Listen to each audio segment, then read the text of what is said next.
Hey everybody, welcome back to the channel. I appreciate your time. Thank you for watching. Today I want to tell you about a bill that was submitted on May 18th, and it's the companion to the Senate bill that we talked about in August. It sounds very echoey in here. I apologize. It's terrible. So the current bill we're talking about is the House version, and they're going at it from a little bit of a different angle than they had tried in the Senate version to try to just drum up support for this bill by using fear and going after feelings, because feelings. So the bill I'm talking about is HR7819, and I will have a link down below, and it's being called the Accountability for Online Firearms Marketplace of 2022. This was submitted by Representative Jason Crow out of Colorado, and he had some immediate co-sponsors, and they are Hakeem Jeffries of New York, Katie Porter of California, and Haley Stevens of Michigan. Now, Jason Crow of Colorado is the vice chair of the Gun Violence Prevention Task Force. Now, this next section I'm going to show you is called Findings in the Bill, and this tells you what Congress has found or acknowledges. And I say this, and I want to show you this whole section. This is not a long bill. I'll show you this whole section because there is a blatant lie in here. Blatant.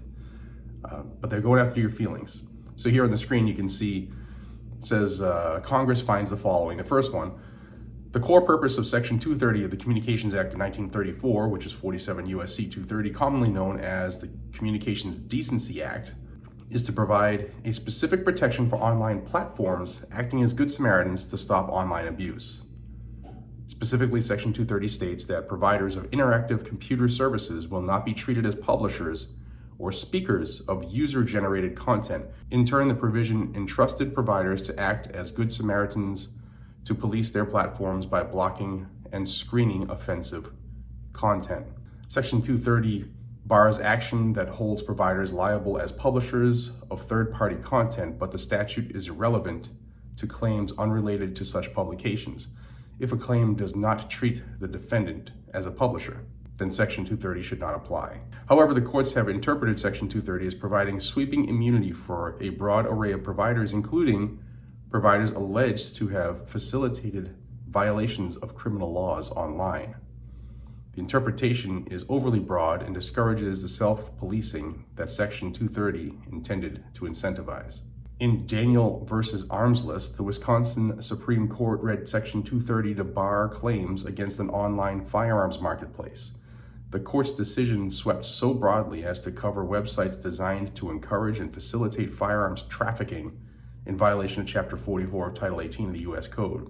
Online firearms marketplaces have made it increasingly easy for people who are prohibited from gun ownership to purchase guns online. Online firearms marketplaces facilitate such sales because while federal law requires licensed gun dealers to perform background checks on prospective buyers, it does not require unlicensed sellers to do so. For more than a decade, online firearms marketplaces have exploited this legal loophole by allowing unlicensed sellers to sell guns directly to people prohibited from gun ownership. Every year, unlicensed sellers post more than 1 million advertisements on online firearms marketplaces in states that do not legally require background checks. Individuals with criminal histories or other prohibited purchasers rely on these postings to evade basic background check laws and procure firearms. One study showed that nearly 1 in 9 prospective gun buyers who responded to advertisements from unlicensed sellers on major online firearms marketplace would not pass a background check, which is a rate that is 7 times higher than the denial rate in contexts where background checks are required. And finally, in this area, Congress did not intend for Section 230 to bar otherwise valid claims against online firearms marketplaces for their own design of a website that encourages and contributes to users circumventing federal laws, including federal gun laws. Quick takeaway right there. What they're going after is ghost guns. They want to stop the proliferation of them as much as they can, and they're going to say that these websites that you've seen the ATF go after recently, they're calling those online marketplaces for firearms, which they're not, because they don't sell guns. They sell parts, little pieces of plastic, nothing that is a gun. And That's what they're going after here. Now, this is the last section, and it tells you what they're going to do to the bill that they're talking about, the Section 230, and what they're going to insert that's going to make it illegal for people to operate businesses that they're talking about. So the third part is the protection of victims of gun violence. In subsection C, in paragraph 1, they're going to strike no provider and insert except as provided in paragraph 3, no provider, and here's paragraph 3. Paragraph 1 shall not apply to an online firearms marketplace for purposes of any claim in any action brought against the online firearms marketplace in its capacity as an online firearms marketplace. And then they want to add these two definitions. The term online firearms marketplace means an interactive computer service that A, facilitates transactions related to firearms, firearms accessories, firearms equipment, and other firearms related materials. B, advertises or makes available any posting or listing of any statement by a transferor or by a transferee that could be reasonably inferred to propose the transfer of a firearm, or makes digital instructions in the form of computer-aided design files or other code that can automatically program a three-dimensional printer or firearm or a similar device to produce a firearm or complete a firearm from an unfinished frame or receiver, regardless of whether such transactions or other activities violate the terms of service of the interactive computer service. They want to change this law. Even if what somebody is doing doesn't violate any laws, they want a law to reel you in. So we know that this is BS. The Senate version only has two co-sponsors since August. It's not going anywhere. The House version, don't think it's going anywhere either unless they can pervert the intended purpose of this bill so that they get more support in the House. They do have a majority in the House. They don't have a majority in the Senate, so if this does pass the House, it will likely die in the Senate. But they're gonna try to eliminate the ability of people to build their own firearms by removing suppliers from online areas. Now, like I always do, I'm gonna give you some of the quotes of the idiots who posted this, who submitted this bill, so you can kind of see where they're coming from and point out their hypocrisy. So Representative Crow said, as a combat veteran, there you go, this is a qualifier. As a combat veteran, I have a healthy respect for firearms, but military-grade weapons have no place in our communities and in our streets. If we don't close loopholes in our gun safety laws and let unlicensed sales of weapons like assault rifles go unchecked, these horrific attacks will keep happening.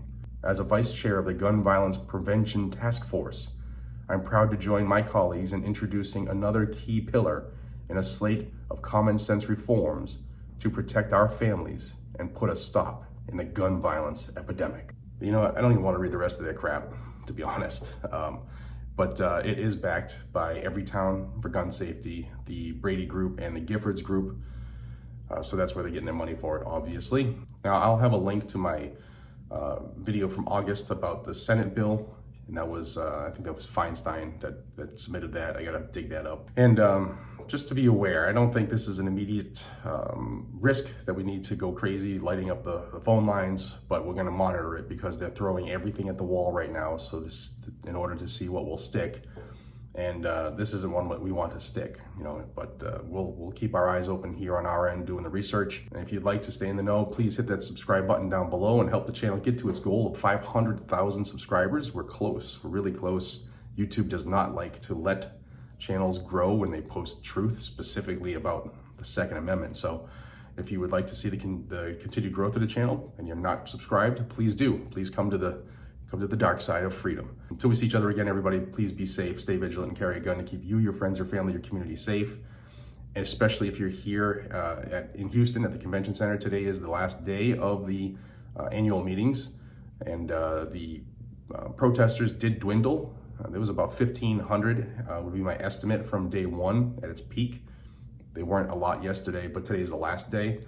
So stay vigilant, keep your head on a swivel, because if they're gonna do something stupid, it would probably be on the last day, and that's today. All right, guys, till the next one, take care.